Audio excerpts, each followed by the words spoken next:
好啦，同大家開始講一首Itchy Finger 啦咁樣。咁我知道好多人都覺得 Itchy Finger 係一首好難嘅歌咁樣。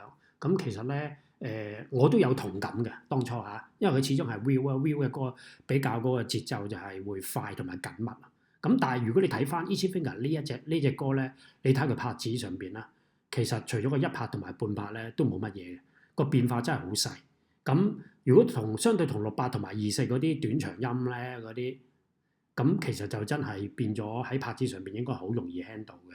咁以往大家可能做得會冇咁好嘅地方，原因就係話，我覺得入手可能會大家錯咗咯。個錯覺就係話，因為呢首歌係一首快嘅歌，喺真正演奏嘅時候，咁大家都用咗一個快嘅速度去練，咁變咗咧我就覺得咧就會令到大家咧會做得唔好咯。咁最主要就係話出現啲咩問題咧，就係嗰啲啲音唔得清晰咯。咁如果你練呢隻歌，我會有個建議俾大家，就係話大家想像下羅文點樣做歌。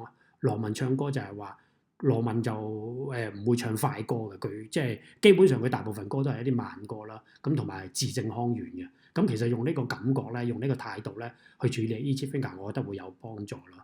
咁唔好俾首歌個速度嚇親。如果我哋從慢嘅入手咧，咁我覺得就會 handle 得到。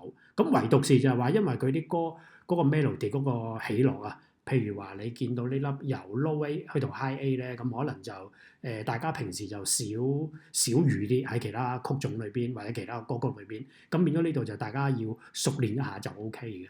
咁一陣間咧，我就會喺下一條片啦，就再同大家拆解下究竟我哋用邊個方法去練咧，可能會幫到大家啦咁樣。咁下一條片見啦，因為唔想啲片每條片咁長，咁下一條片同大家再講。